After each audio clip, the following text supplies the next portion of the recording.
Okay, so where we left off was we were going to start talking about bond line structures, but in 3 dimensions. And so we spent quite a bit of time talking about bond line structures, and I think that most people are getting a handle on those. However, we know that molecules are not flat, they're not all planar. We know that there's limitations in drawing things on paper, especially when it's something like a molecule, which is 3 dimensional. And so, since molecules take up space in 3 dimensions, sometimes it can be difficult to represent them um, in 3 dimensions on a 2D piece of paper, on a blackboard, or what have you. And so, in order to represent bonds that are coming out towards us, we use solid wedges for that. So if we use a wedge, what that represents is that the bond is coming out of the page or out of the screen or out of the paper, what have you, okay?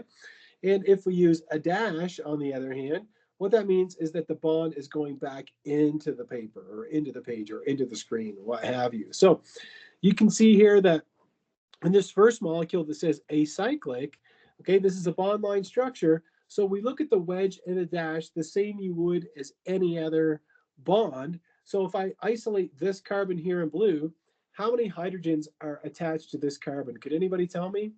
And again, no trick questions. There's one, exactly, because there's 3 bonds to the carbon. There's 2 to carbon, there's 1 to a chlorine, and then there's a bond to a hydrogen that's implied. Now that hydrogen must be in back. Now, how do I know that? Because I know that this carbon, if it's got 4 single bonds, it's tetrahedral. That means that 2 of the bonds, if they're drawn in the plane of the screen, then 1 must be coming out, the chlorine, and the hydrogen must be going in the back, okay, because we know it's tetrahedral. Now, if I look at this carbon, it's the same idea. I've got 1, 2 bonds in the plane. The chlorine is going back into the screen or into the plane. So that means the hydrogen is going to be coming out in front like that.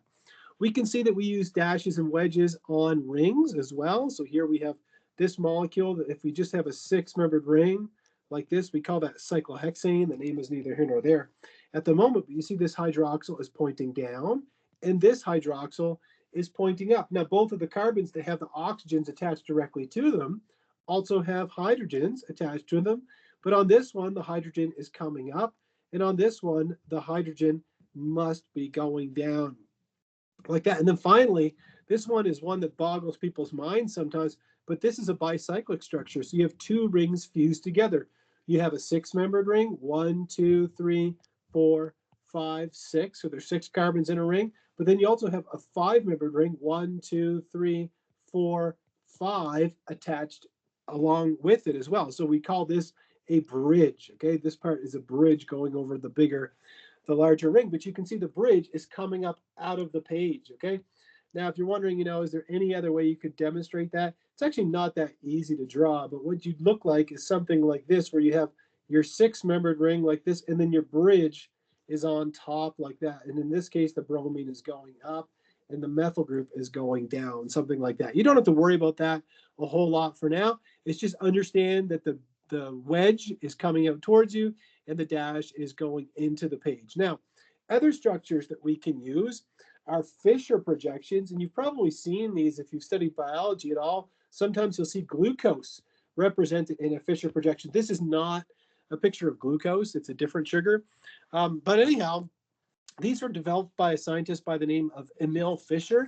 And the reason he came up with the Fisher projection, which is commonly used for, I'll just write it in here, carbohydrates. The reason he came up with these is because it enabled him to represent complex molecules that would have a lot of dashes and wedges in a simpler way.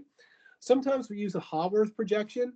Other people might pronounce it the Haworth projection. I call it the Haworth projection. It's what I was taught. Okay, and then here we see, to show that this hydroxyl is going up. We draw it going straight up like this, and the bromine is going down. But the ring, okay, the 6-membered ring is drawn like this, but it's almost like it's tilted up towards you. So it's like you took it and bent it, or not bent it, but twisted it towards you. So if you imagine having like a line like this, and you flipped this part up and you flipped this part down, so then we shade in the front of it to show that it's coming out towards us. Anyhow, Haworth projections are used for cyclic structures, and then bicyclics, just like I drew on the previous slide. Okay, those can be used for for bicyclic structures. Anyhow, why is the shape of a molecule so important to us as organic chemists? Well, it's got some very important, um, um, what's the word I'm looking for? Um, I don't know. Anyhow, the shape of the molecule governs how it interacts biologically. Consequences. So there's some very important consequences related to the shape of a molecule. So what that means is its shape is going to affect how it interacts in with the receptor on a cell in your body. And so your body is actually able to distinguish, three-dimensional structure. And so make sure you take a look at the Medically Speaking, which deals with three-dimensional structure in chapter 2. It's really interesting. I don't have the time to go over it right now, but those are some other ways that we can represent molecules. Now we're going to move on to something that's quite a bit different, and this is the idea of resonance. Now, I've taught general chemistry long enough to know that you should have been introduced to the idea of resonance in your general chemistry class. I teach it in my general chemistry class, but we're going to get into a lot more detail on resonance in this class. Okay, and this is what I wanted to show you before we end class today, because I want you to start practicing resonance structures. Okay, so follow along with me. It says here that pi bonds and or formal charges are often more spread out than a bond line structure can imply. What does that mean? It means we have some limitations with our bond line structures, right? These are just pictures that we draw on a piece of paper, okay? It's not exactly what a molecule looks like, right? These are just representations developed by human beings. Now, if we look at this carbocation down here, so this carbocation, okay, this is called an allyl carbocation. Okay, this is what this is called. Okay, you have to memorize the structure. In this case, the pi bond and the positive charge are inadequately described by the bond line structure. Now, if that's confusing to you, let me try to explain it. What it's saying is that this is an allyl carbocation. There's nothing wrong with this picture. Okay, this is a perfectly fine, structure. Okay, we have a carbon that has two hydrogens attached to it. We have this carbon that has one. How many hydrogens are attached to that carbon? Carbon 3, anybody? It's kind of testing you since it's got a positive charge.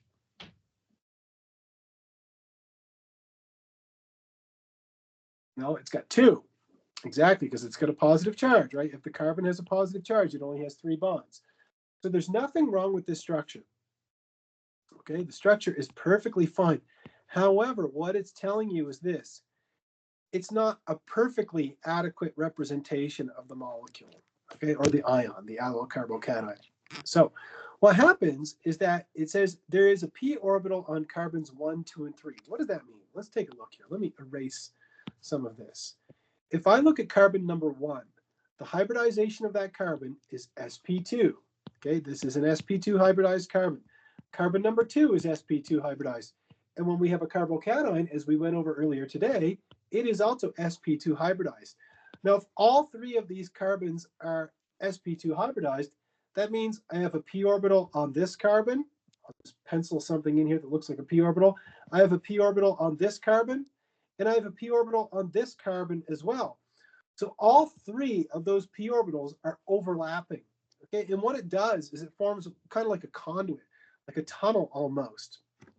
So what that means is that the pi bond, because there are 2 electrons in this pi bond, they're actually going to be delocalized between all 3 carbons. Okay, it's also going to be delocalized to carbons 2 and 3 as well, right? Again, this is showing the 3 pi bonds overlapping. You see how all 3 of them are touching?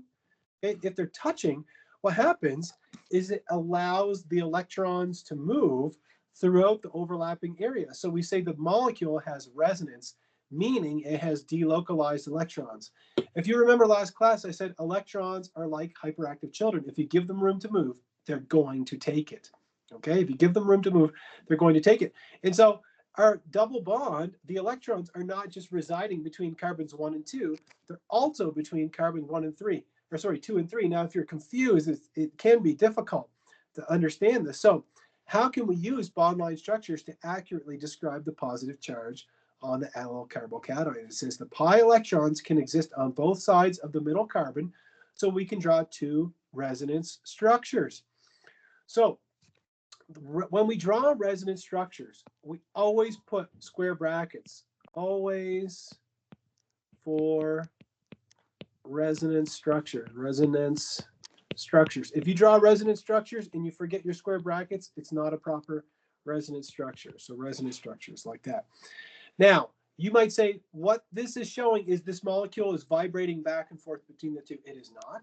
Okay, it is not vibrating back and forth between the two.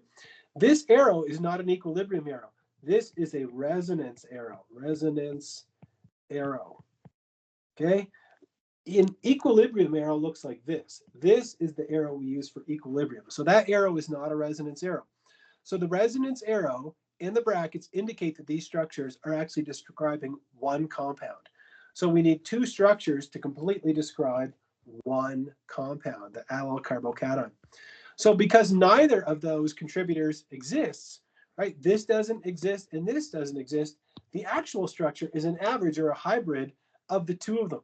And so what the resonance hybrid would look like is something like this. Don't worry, I'm not going to ask you to draw resonance hybrids, but instead of the pi bond being here or here, the two electrons are actually kind of spread out between all three carbon atoms like this.